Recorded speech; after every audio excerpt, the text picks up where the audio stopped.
오늘은 잠언서 10장 4절의 말씀을 가지고 부자로 사는 방법이라는 제목으로 하나님의 은혜를 함께 나누도록 하겠습니다.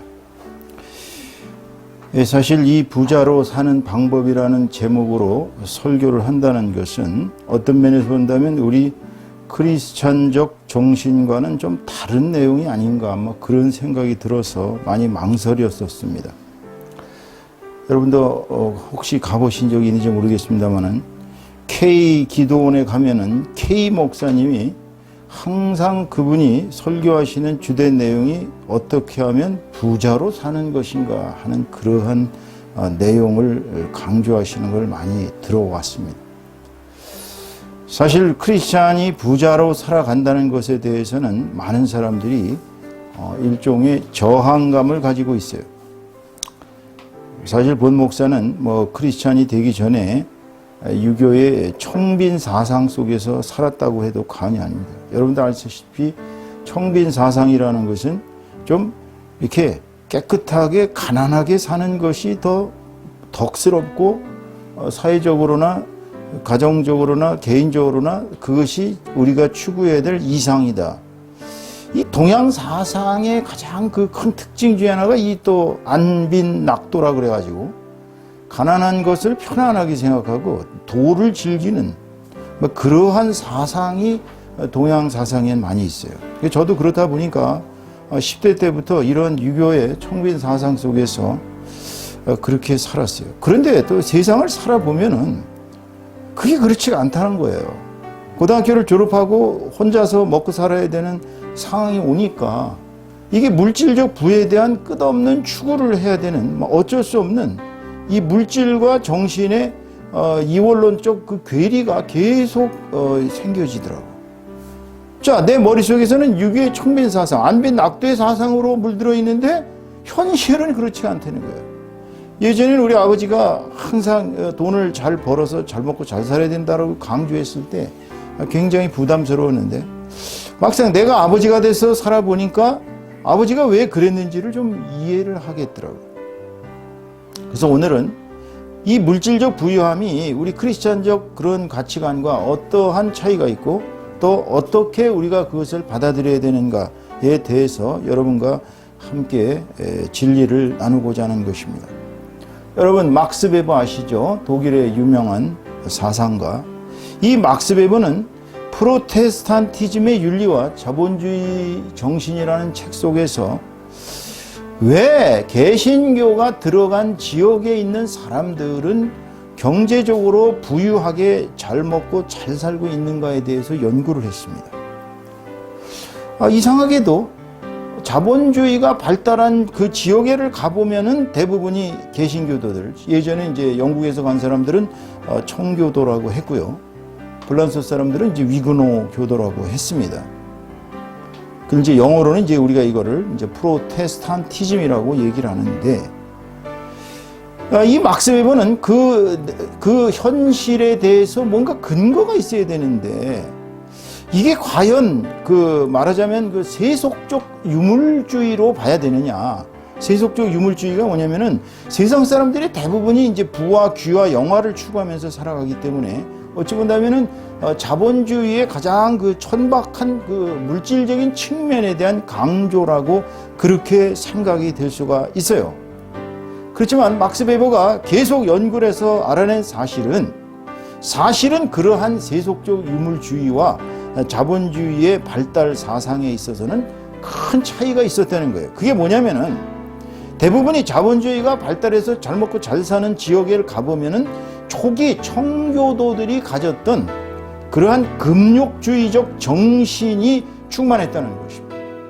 그러니까 좀 이해가 안 되잖아요. 금욕주의적 정신이면 가난하게 살아야 되는데 왜 그렇게 그 사람들은 경제적으로 부유하게 될 수 있었던가? 그것은 바로 일이라는 거예요. 일을 하나님이 주신 천직인 소명으로 알았다는 것입니다. 그러니까 내가 구두를 깁는 사람이든 아니면 내가 정말 광산에서 일하는 광부든 아니면 가게에서 조그만 물건을 파는 그러한 상인이든지 간에 자기가 맡은 일은 천직이라는 거예요. 천직. 그래서 소명으로 알고서 성실하게 일을 하다 보니까 그러니까 이 가톨릭과 좀 다른 점이에요. 이 프로테스탄티즘이 다르졌는데, 가톨릭과 달리 이 프로테스탄티즘의 정신에 입각한 사람들은 일을 열심히 해서 이 세상적으로도 보면 부유하게 되어 간다는 것입니다. 자본을 축적하다 보니까. 그래서 청교도들이 이런 강한 직업적 소명을 가지고 그 삶 자체가 하나님에 대한 헌신으로서 살다 보니까 그렇게 경제적으로 개신교도가 많이 사는 지역은 경제적으로 번영하는 것을 볼 수가 있었다고 그는 그렇게 결론을 내렸습니다. 여러분, 오늘날 우리 자본주의와 기독교는 굉장히 강한 연관성이 있습니다.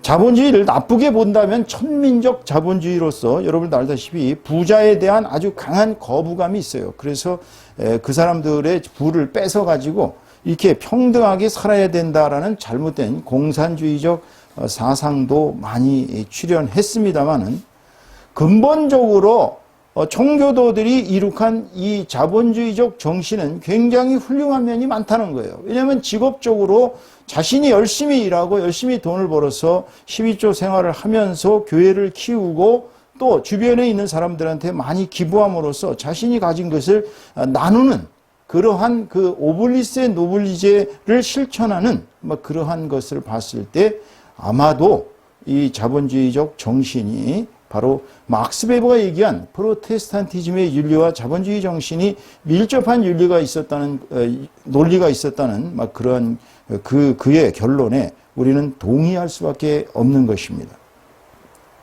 사실 제가 퇴계 이황 선생의 지금 4단 7종론에 관해서 연구를 하고 있습니다. 우리 서양 사상에서 해결하지 못한 이 마음의 문제를 해결하기 위해서 이분의 사상을 연구하고 있는데요. 근데 이분이 저는 굉장히 청렴하고 이렇게 뭐라 그럴까 좀 이렇게 가난하게 사신 분으로 착각하고 살았어요. 그런데 지난 2018년 9월 15일 날 중앙일보에 유성훈이라는 사람이 역사 정치라는 칼럼에서 퇴계 이황 선생의 재산의 현황에 대해서 발표한 것이 있습니다. 그래서 그분의 결론이 뭐냐면 간단하게 얘기하면 전답이 그러니까 퇴계 선생이 소유하고 있는 전답이 36만 3,542평이었다는 것입니다. 전답이. 얼마나 큰지 한번 상상을 해보세요. 그 다음에 노비가 약 300명 안팎이었다고 합니다. 여러분, 노비를 일종의 뭐라 그럴까요? 노비를 직원으로 생각한다면 약 300명의 밥만 먹여주는 그러한 무료 노동을 하는 직원이 약 300명이었다는 거예요. 이황 선생이 자식들을 가르치기를 우리 선비들은 경제적인 능력이 없기 때문에 공부만 해야 되기 때문에 먹고 사는데 지장이 없기 위해서는 재산 증식을 해야 된다라고 하면서 노비들도 심지어는 노비가 결혼을 할 때는 꼭 양민이랑 결혼을 시켜라. 왜냐하면 양민하고 노비하고 결혼하면 그 자식은 노비가 됩니다. 그 조선주의 법이 그랬습니다. 제가 이걸 보고 띵 해가지고 한참 동안 내가 생각했던 그 청렴결백했던 퇴계 이황 선생이 아니었구나. 재산에 대해서 상당히 관심을 많이 가졌었구나. 더 웃기는 얘기는 여러분 잘 아시는 여유당 전설을 쓴 우리 그 유명하신 선생님 아시죠? 누군지 아세요? 여유당 전설을 쓴 정약용 선생님. 이분은 자기 자식들한테 아주 강한 훈계를 남겼습니다. 절대 한양 심리 바깥 이상을 넘어가서 살면 안 된다고. 반드시 인서울을 해서 살아야 된다고. 여러분, 인서울에 대한 문제가 오늘날 굉장히 심각한 사회적인 문제로 변화된 지 오래됐는데 알고 보니까 이게 조선조 시대 때부터 인서울의 사상이 아주 선비들 사이에는 심각했다는 거예요. 왜 인서울이냐? 인서울을 벗어나면 이 문화와 세계적으로 돌아가는 그 현상에 대해서 정보가 어둡기 때문에 시골 사는 사람들은 정보가 어두워서 사회적으로 성공한 삶을 살 수가 없다라는 얘기입니다. 그러니까 그런 대학자인 정약용 선생이 십몇 년간을 그렇게 유배 생활을 하셨음에도 자기 자식들만은 절대로 서울 심리 바깥을 넘어가면 안 된다고 그렇게 가르쳤겠습니까? 여러분, 오늘날 우리나라는 자본주의입니다. 잘못된 자본주의의 면도 많지만 또 좋은 면도 많아요. 우리가 물질적으로 이렇게 세계 경제 무역을 하고 있는 나라 중에 10위권 안에 드는 무역 대국이 되었습니다. 우리나라가 한류로서 지금 패션과 의류와 또 의약품과 심지어는 IT 산업 뭐 이런 것들이 전 세계를 휩쓸고 있어요.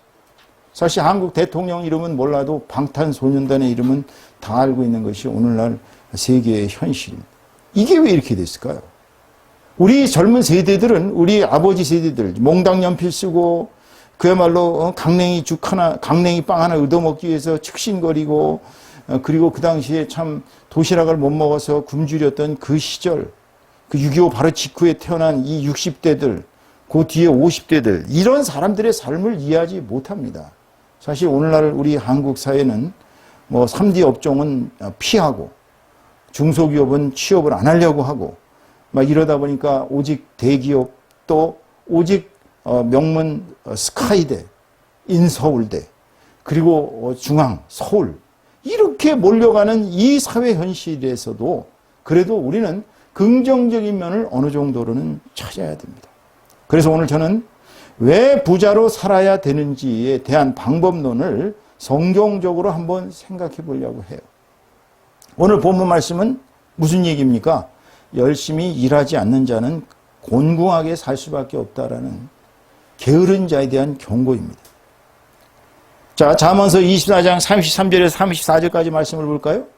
네가 좀 더 자자, 좀 더 졸자, 손을 모으고 좀 더 누워있자 하니 내 빈궁이 강도같이 오며 내 곤핍이 군사같이 이르리라 이렇게 얘기하고 있어요.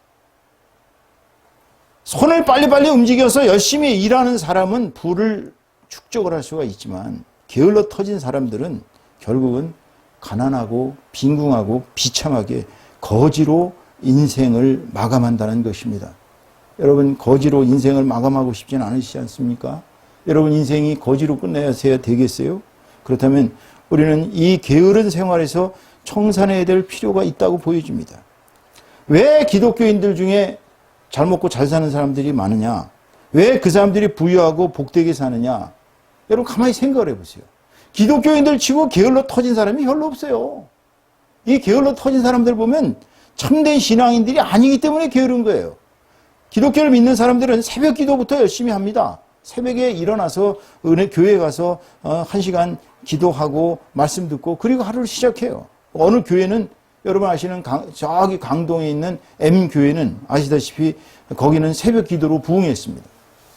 새벽 기도로 오는 사람들은 밥을 다 줬어요. 밥을 먹고 거기서 출근하게 만들었어요. 그러다 보니까 교회가 나날이 부흥했습니다.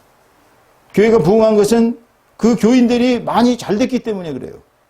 교인들이 잘 되면 당연히 12조 생활을 하고 신앙에 충실한 사람들은 교회를 위해서 헌신하니까 교회가 나날이 부흥됐죠. 거의 10만 명에 이르르는 그러한 세계 최고의 장로교회, 최대의 교회가 되었어요. 여러분, 신앙생활을 열심히 하는 것이, 충실히 하는 것이 여러분 삶에 가난을 벗어나는 길이라는 걸 아셔야 합니다. 여러분, 과테말라 아시죠? 과테말라가 얼마나 끔찍하게 가난한 나라였습니까? 그런데 거기에 선교사들이 들어가고 거기에 기독교가 부흥을 하기 시작하면서부터 그 나라가 변화되기 시작하더니 지금은 경제적으로 엄청 부유해졌고요. 지금은 아주 남미에서 쩡쩡거리고 잘 사는 나라로 변화되었습니다. 이 기독교가 들어간 나라들 치고 기독교를 제대로 믿은 나라들 치고 사실은 가난한 나라가 별로 없어요. 왜 그러냐면 기독교의 정신은 진리이기 때문에 그 진리 속에서 우리가 어떻게 인생을 살아가야 이 세상 살이에서도 승리하는가를 가르쳐 주기 때문입니다. 신앙생활을 충실히 해보세요. 열심히 살아보세요. 여러분들에게 부가 축적됩니다. 손을 빨리 놀린다는 얘기는 근면하게 일한다는 얘기예요. 신성한 우리의 잡. 기독교는 일을 신성하게 여깁니다. 일을 열심히 해서 그야말로 그 일의 대가를 하나님한테 11조를 바치고 교회에 헌금을 하고 주변의 이웃을 구제하는 그러한 좋은 일에 쓰기 때문에 우리 기독교는 잡을 신성하게 여기고 있어요. 데살로니가 전서 3장 10절의 말씀을 보시면 일하기 싫어하거든 먹지도 말게 하라고 강경하게 명령하고 계셔요. 여러분, 부는 여러분이 부자가 되는 것은 하나님이 주시는 선물이라는 걸 아셔야 합니다. 이 세상 만물의 주인은 하나님이세요. 예수님이 마태복음 25장 14절에서 30절까지의 말씀에서 달란트의 비유를 주셨습니다. 10달란트 가진 자, 10달란트 준 자, 5달란트 준 자, 1달란트 준 자의 비유를 통해서 10달란트 받은 사람은 열심히 일해서 주인이 다시 돌아왔을 때 10달란트를 다시, 1달란트가 1년치 봉급이에요. 그러니까 10달란트 받은 사람은 10달란트를 더 남겨서 주인에게 돌려줬고, 5달란트 받은 사람은 열심히 일해서 5달란트를 또 돌려드렸는데, 1달란트 받은 사람은 주인이 아주 굳은 사람, 다시 말하면 강팍한 사람이기 때문에 괜히 이래서 이걸 잃어버리면 어떡하나 그래가지고 그거를 땅속에 파묻었다가 그 달란트를 그대로 1달란트를 주인에게 돌려주니까 주인이 노발대발하는 장면을 볼 수 있습니다. 왜 내가 준 달란트를 가지고 일을 열심히 해서 나에게 남겨주지 못하고 그냥 가져오느냐. 네가 생각할 때 내가 그렇게 굳은 사람이더냐? 그러면서 사람들을 불러서 이 자에게 이 달란트도 뺏어서 가진 자에게 주고 아직 어둡고 추운 데로 내가 쫓으라고 그러는 장면을 볼 수 있어요. 여러분, 주님한테 받은 달란트가 있다는 사실을 아셔야 돼요. 주님은 우리에게 부자가 될 수 있는 달란트를 하나씩 주셨습니다. 여러분, 달란트를 못 받았다고 착각하는 것은 큰 문제가 있는 거예요. 여러분들이 달란트를 있는데도 불구하고 그 달란트를 개발을 안 하니까 부유하게 못 사는 겁니다. 그걸 아셔야 돼요. 노래 잘하는 사람은 노래를 달란트로 삼아서 열심히 노래를 하면 부유하게 됩니다. 그렇잖아요? 연기를 잘하는 사람은 연기를 잘해서 부유하게 될 수가 있어요. 저는 손흥민이를 보면 참 어려서부터 그 축구 달란트가 비상하다 보니까 그 달란트를 개발해서 오늘날 참 1,800억 대의 연봉을 받는 그런 엄청난 선수로 세계 30위권 안에 드는 선수로 성장한 걸 보면 흐뭇합니다. 왜냐하면 자기 달란트를 개발했기 때문이에요. 방탄소년단들이 그 달란트를 개발했으니까 그렇게 세계적인 인물들이 됐지, 그 달란트를 가만히 가지고 1달란트 땅속에 숨겨놨던 그 사람처럼 했다면 과연 그렇게 성공했겠습니까? 여러분, 오늘의 결론을 맺습니다. 오늘의 제목은 부자로 사는 방법입니다. 어떻게 해야 여러분 부자로 살 수 있을까요? 이만큼쯤 했으면 답이 나왔을 것입니다. 첫째, 예수를 소유하십시오. 예수를 내 마음의 중심에 가지십시오. 왜? 이 세상에서 가장 큰 백이 바로 예수님이에요. 이 세상에서 가장 큰 재벌이 예수님이에요. 그러면 예수님과 동업하면 될 거 아니에요. 왜 예수를 소유하지 못하고 있습니까? 여러분이 예수를 소유하지 못하니까 부자로 살 수가 없는 거예요. 마음에 예수가 없거든. 마음의 쾌락이 그냥 내 머릿속에 즐거운 게 머리에 왔다 갔다 하거든요. 내 인생에서 예수는 저 2번째, 3번째, 4번째고 나의 인생에서 나는 내가 주인이고 내가 행복하게 살아야 되니까. 그러니까 백이 없으니까 밀어주는 사람이 없거든요. 삼성 재벌이 얼마나 큰 재벌인지 여러분 아시죠?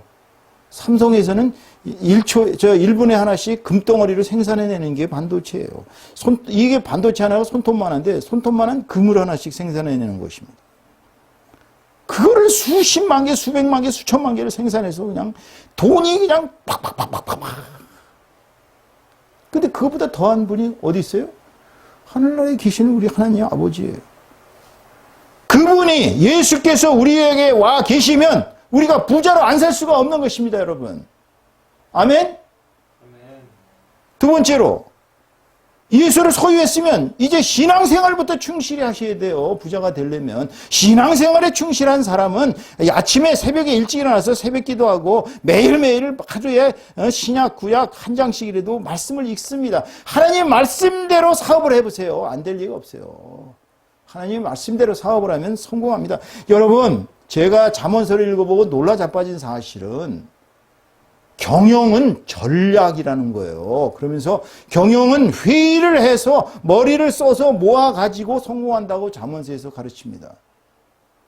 여러분, 세계 경영 학교로서 유명한 하버드나 펜실바니아 대학에 있는 와튼 스쿨이나 이런 데서 가르치는 것이 여러분 생각에는 손자병법만 가르치는 줄 아시죠? 성경적 원리를 응용해야만이 사업도 성공하는 거예요. 그리고 일요일 날은 쉬라는 하나님의 말씀대로 주일날 성수하고 11조 생활하라는 그것을 지키고 또 자기 가진 재물을 주변에 이웃을 구제하고 이웃 사람들을 위해서 살아가는데 전도하고 선교하는데 그 사람이 왜 잘못될 리가 있겠어요? 한번 생각을 해보세요. 주변 사람들을 도와주면 그 사람들이 그 사람을 위해서 기도 안 하겠습니까? 주변에 욕먹으면 되는 일이 없어요, 사실은.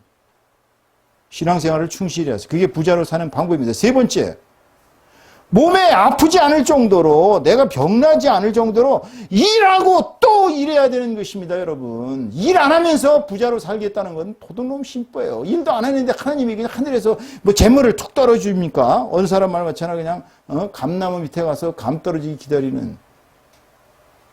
옛날에 그런 얘기가 있잖아요. 고사해 보니까 어떤 사람이 가만히 밭에서 일을 하고 있는데 큰 나무가 하나 있는데 토끼가 갑자기 달려오더니 머리를 쾅 받고 죽었어요. 죽고 나니까 이야 이게 웬 땡이냐 그래갖고 토끼를 가져다가 구워 먹고 아주 맛있게 먹었습니다. 그 다음부터 그 사람은 그 나무 밑에 앉아서 짓던 일도 안 하고 토끼가 다시 와서 머리를 부딪히고 죽기만을 기다렸다는 그 어리석은 사람의 고사가 있습니다. 여러분 그렇게 살아가시겠습니까? 그거는 행운이에요. 우연. 여러분이 힘써서 일하고 또 일하는데 일도 무식하게 노가다. 우리가 말하는 소위 노가다입니다. 이제 저는 노가다를 절대 경멸하거나 그러지는 않습니다. 저도 노가다를 해본 사람이기 때문에 노가다가 얼마나 힘든지 압니다. 제가 사실은 작은아버지가 저를 항상 비웃으시는 게 뭐냐면 너는 젊은 놈이 왜 이렇게 뻑하면 아프냐. 나하고 노동을 해야 되겠다. 그러더니 어느 날 데리고 나가셔서 땅 파는 일을 아스팔트 파는 일을 현장에를 데리고 갔어요. 곡괭이 자루를 주시면서 저보고 그걸 파라는 거예요. 그래서 저도 이제 뭐 젊으니까 그냥 파기 시작했습니다. 근데 파는 장면을 보니까 작은아버지가 볼 때는 완전히 엉터리예요. 왜냐하면 이것도 요령이 있어야 되거든요. 그래서 이렇게 파라 저렇게 파라 그래서 가르쳐준 대로 했는데 하루 가서 일하고 일주일을 병이 나서 쉬었습니다. 여러분 일이라는 것도요 요령이 있어야 되는 거예요. 그 사람들도 그 무거운 벽돌을 이렇게 어깨에다 메고 가는 것이 아무렇게나 하는 게 아니더군요. 그 사람들도 다 요령이 있게 일을 합니다. 일은요 창조적으로 하는 것입니다. 크리에이티비티가 들어가야 일이 제대로 되는 거예요. 일을 갖다가 만약에 엉성하게 그냥 아무렇게나 해갖고는 절대 성공하지 못합니다. 그리고 네 번째 비결은 돈을 쓰지 마세요. 돈 쓰기 좋아하는 사람들 치고 부자 된 사람 있으면 나와보라 그러세요. 돈 쓰기 좋아하려면 남을 위해서 돈 쓰는 거, 교회를 위해서 돈 쓰는 거 이런 거는 부자가 돼요. 이상하게. 그거 놀라운 사실이에요. 남을 위해서 돈을 쓴다든지 불쌍한 사람들을 구제해 준다든지 교회를 위해서 돈을 쓰면은 펑펑 돈이 들어오는데 자기 몸과 쾌락을 위해서 내가 예를 들어서 지금 한 10억 원쯤 어디서 로또가 맞아가지고 10억 원이 생겼다고 칩시다. 그럼 그 10억 원을 가지고 한번 여러분 한번 즐겨보세요. 어떤 결과가 빚어주나. 내 몸과 내 쾌락을 위해서는 100원 한 장도 100원짜리 한 개도 달달달달 떠는 삶이 되어야 됩니다. 그래야 부자가 될 수 있어요. 제가 60평생 살아보니까 내 몸과 내 쾌락을 위해서 쓰는 돈은 절대로 아까워하고 쓰지 말아야 합니다. 그러나 교회와 남을 위해서는 내가 가진 능력껏 써야 돼요. 남이 도와달라는데 제가 얼마 전에 그런 경험을 했어요. 야 진짜 죽겠더라고요. 제가 너무나도 좋아하고 너무나도 제가 신세를 진 은인이신데 아니 도와달라는데 내가 가진 게 없는 거예요. 정말 이걸 도와야 되나 말아야 이걸 도와주면 내가 너무 힘들어질 텐데 그렇지만 저는 어쩔 수가 없었어요. 왜냐하면 그분을 안 도와줬다가는 그분이 너무나 힘들어질 게 뻔하니까 내가 그냥 어떻게 짜가지고 이리 짜고 저리 짜고 해가지고서 도와드렸어요. 안 받아도 좋다고. 저는 뭐 큰 돈도 아니지만 저는 그분이 물론 여러 친구들한테 그렇게 해서 그날 위기를 해결하신 것을 너무 감사하게 생각하고 있습니다. 남을 위해서 쓰는 돈이 너무나 보람이 있는 것입니다, 여러분. 그렇기 때문에 돈은 안 쓰는 걸 배우셔야 합니다. 유대인들의 교육 방법 중에 하나가 어려서부터 돈을 주고서 그 돈을 잘 관리하는 거, 어떻게 하면 안 쓰고 어떻게 하면 그 돈을 계속 유지할 수 있는가를 가르친다고 합니다. 이 한국의 학부모들이 잘못된 것은 아이들 돈 팍팍 주는 사람 치고 나중에 신세 조지지 않는 사람이 없어요. 재벌 자식들이요? 재벌 자식들 그렇게 우리 아들이 예전에 한번 그 H 재벌의 그 손자가 카드가 그 한계가 없대더라. 카드는 그냥 마음대로 펑펑 쓴대더라. No. 딱 자기가 쓸 만큼만 주고서 훈련을 시킵니다. 어려서부터. 요것만 써라. 더 이상 썼다간 난리가 납니다. 쓰지 않는 걸 배우세요. 그렇지 않으면 평생을 빈궁하게 살 수밖에 없는 것입니다. 다섯 번째로 한 가지 방면의 전문가는 돼야 돼요. 한 가지 방면에. 내가 IT를 잘한다. IT의 전문가가 되세요. 내가 영어를 가르친다. 영어 교육의 전문가가 되세요. 내가 운전을 잘한다. 운전의 전문가가 되세요. 직업 자주 바꾸는 사람 치고 성공한 사람이 있습니까? 물론 죽은 스티브 맥퀸인가는 그 유명한 배우는 배우가 되기 전에 이 사람 초등학교밖에 안 나왔거든. 그 직업을 수십 가지를 전전했어요. 아무것도 성공하지 못하다가 이제 배우가 되면서 이게 내 길이구나 하고 배우를 해서 초등학교 나왔는데 세계적인 배우가 되고 아카데미상까지 받았잖아요. 한 가지를 자꾸 들고 봐서 창조적으로 자기의 그 직업을 계속 성공하는 길로 가야 됩니다. 제가 며칠 전에 저기 연세대 그 신촌 그쪽에 갈비집을 하는 우리 선배님을 한번 찾아뵀어요. 도대체 무슨 갈비집에서 뭐가 잘 되길래 그렇게 돈을 많이 버나 그리고 한번 방문을 했습니다. 물론 없는 돈에 참 갈비 한 대에 16,000원이 되군요. 마누라하고 저하고 둘이 먹으니까 32,000원을 내는데 참 이 피 같은 돈을 내면서 저는 맨 처음에 과연 이걸 먹을까 말까 고민했는데 그래도 먹어봐야 알 거 아니야. 진짜 왜 그게 히트를 치는지. 이야, 참 갈비 한 대의 그 맛이 이제껏 일평생 먹어왔던 갈비 아무것도 거기에 비할 바가 없었어요. 얼마나 사람이 많은지요. 70%가 외국인들인데 서서 갈비를 먹어. 서서 갈비를 먹는데 연탄 9공탄에다가 완전히 대포집이야. 저는 정말 어떻게 보면 큰 식당 막 이렇게 생각하고 갔는데 아니 사람들이 서서 그냥 그 9공탄 펴는데도 그 위에다 갈비를 먹는데 갈비가 너무너무 맛있는 거예요. 돈을 막 긁는 거예요. 여러분, 그분은 60년을 하셨다고 합니다. 아버지 때부터. 60년 동안 원래 대포집을 했는데 대포집에서 그 안주로 갈비를 만들었는데 안주 갈비가 더 맛있으니까 대포집이 갈비집으로 변한 거예요. 그래가지고 그 갈비는 지금 전국에 아무도 프랜차이즈를 안 내주고 있어요. 왜냐하면 갈비집의 그 레시피라는 게 그 레시피거든, 결국 레시피. 그거 가지고 지금 아주 가서 보니까 생각해보세요. 저희들은 겨우 32,000원 냈지만 다른 분들은 보통 한번 연인이랑 같이 와서 가족들이랑 먹으면 그냥 10몇만 원이에요. 갈비값이. 근데 아무도 아까워하진 않고 즐겁게 내고 가더라니까. 시커 먹고. 이게 바로 부자가 되는 길이라는 거예요. 아멘? 영어를 가르쳤어. 그럼 영어를 쉽게 가르쳐야 될 거 아니야. 재밌게. 그 사람들이 반하게. 한 가지 방면에 창조적인 전문가가 되십시오. 그럼 여러분은 부유하게 됩니다. 아멘? 마지막으로 부자로 사시기 위해서는 항상 재물보다 예수님이 여러분의 주인이라는 사실을 기억하고 살아가시기 바랍니다. 사람이 돈 벌면요, 간땡이가 붓기 시작합니다. 돈 좀 벌기 시작하면 목에 힘이 들어갑니다. 교회 나가던 것도 게을러집니다. 가서 골프 쳐야 되거든. 교제해야 되거든. 사업해야 되거든. 결국은 나중에 쫄딱 망하게 되는 것입니다. 아무리 부유하게 돼도 예수님이 주신 나의 재물이라는 걸 생각해야지.